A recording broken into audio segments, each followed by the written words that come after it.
दोस्तों, आपने हमारे पिछले एपिसोड अकबर बीरबल में आपने देखा होगा कि किस प्रकार अकबर को बीरबल जैसा रत्न प्राप्त हुआ था।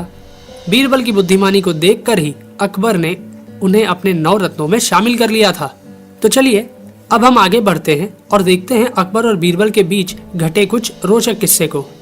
हमारे इस एपिसोड में हम अकबर और बीरबल का वो किस्सा दिखाएंगे जो बीरबल की खिचड़ी के नाम से बहुत मशहूर हुआ था। दोस्तों, अकबर एक बादशाह थे और बीरबल उनके मंत्री, इसलिए बीरबल कभी भी बादशाह के किसी फैसले का विरोध नहीं कर सकते थे।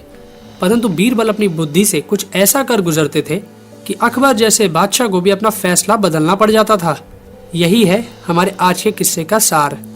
कहते हैं एक बार एक चोर को बादशाह के दरबार में सजा देने के लिए पेश किया गया। हुजूर, मैं बेकसूर हूँ, मुझ पर चोरी का झूठा इल्जाम लगाया जा रहा है। नहीं हुजूर, सभी गांव वालों का कहना है कि यही चोर है। चोर यही है, इसी ने चोरी की है। हुजूर, मेरे घर से चोरी का कोई सामान बरामद नहीं हुआ है, मैं चोर कैसे हो सकता हूँ? हुजूर, चोर यही है, चोरी का माल इसने जरूर कहीं छिपा दिया होगा। मैं बेकसूर हूँ जहाँ पना, मैं अपने बच्चों की कसम खाकर कहता हूँ मैंने चोरी नहीं की है। नहीं, यही चोर है, इसी ने चोरी की है, इसे सजा दो, इसे सजा दो, इसे सजा दो। क्या नाम है तुम्हारा? हुजूर, चंद्रभान। देखो चंद्रभान, हम मानते हैं कि चोरी का माल तुम्हारे पास से बरामद नहीं हुआ है, पर ये सारा गांव तुम्हें ही चोर कह रहा है। इसीलिए तुम्हें अपने आप को बेगुनाह साबित करने के लिए एक इम्तिहान देना होगा। और तुम्हारा इम्तिहान यह है कि आज की रात तुम्हें हमारी शाही झील में गर्दन तक पानी में डूबकर खड़ा रहना होगा।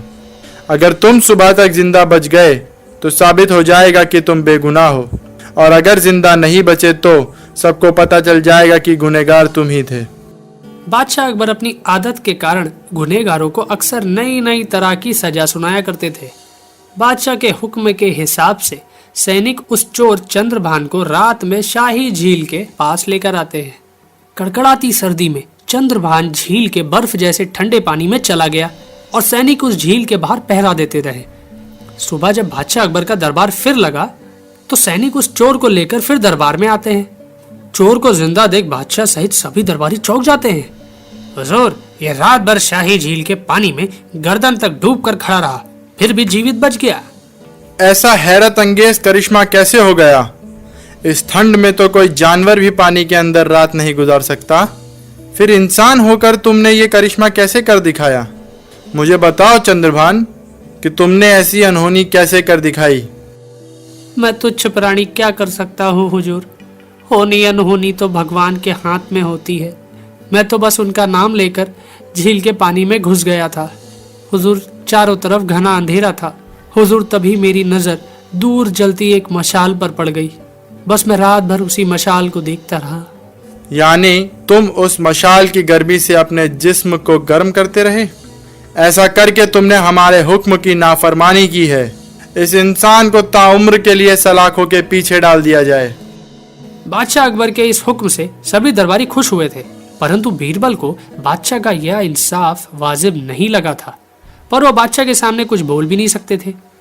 इसलिए बादशाह के इंसाफ से नाखुश बीरबल दूसरे दिन दरबार ही नहीं गए। सुबह से शाम तक बादशाह के कई सैनिक बीरबल को बुलाने आए, पर बीरबल सभी से यही कह देते कि खिचड़ी पका रहा हूँ, पक जाएगी तो खाकर आऊंगा। बार बार यही जवाब सुनकर बादशाह अकबर को गुस्सा आ गया। सुबह से शाम हो गई है, बीरबल ऐसी कौन सी खिचड़ी पका रहे हैं जो अभी तक नहीं पकी है? मालूम नहीं हुजूर। यानी आजकल बीरबल के तेवर कुछ ज्यादा ही बदल रहे हैं। जब देखो अपनी मनमानी करता है। आज मैं खुद जाकर देखता हूँ बीरबल की इस खिचड़ी को। बीरबल अपने घर पर आराम से बैठे थे, तभी गुस्से में भरे बादशाह अकबर उनके घर पर आ गए। अरे जहाँपना, आप मेरे घर में?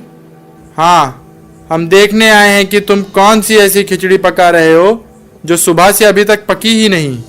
वो देखिए हुजूर। बादशाह अकबर देखते हैं कि बीरबल ने एक बर्तन बड़ी ऊंचाई पर लटकाया हुआ है और नीचे जमीन पर उसके नीचे दिया जला रखा है। अकबर यह देखकर चौंक जाते हैं। हुजूर, सुबह से मैं इस खिचड़ी के पकने का इंतजार कर रहा हूँ, पर क्या करूँ, ये पकती ही नहीं है। तुम क्या पागल हो गए हो बीरबल? जमीन पर रखे इस दिए की गर्मी इतनी ऊपर लटके बर्तन तक कैसे पहुंचेगी? हुजूर, जब दूर जल रही मशाल से झील में खड़े चंद्रभान को गर्मी मिल सकती है तो इस बर्तन को क्यों नहीं मिल सकती? बीरबल की बात सुनकर बादशाह अकबर को झटका लगता है और वो समझ जाते हैं कि बीरबल ने उनसे हुए गलत फैसले को जाहिर कराने के लिए ही खिचड़ी पकाई है। अकबर को अपनी गलती का एहसास हो जाता है और वो चंद्रभान को रिहा कर देते हैं। तो दोस्तों, बीरबल की या खिचड़ी आपको कैसी लगी अपने कमेंट्स हमें ज़रूर शेयर करें। साथ ही इस वीडियो को शेयर करना और हमारे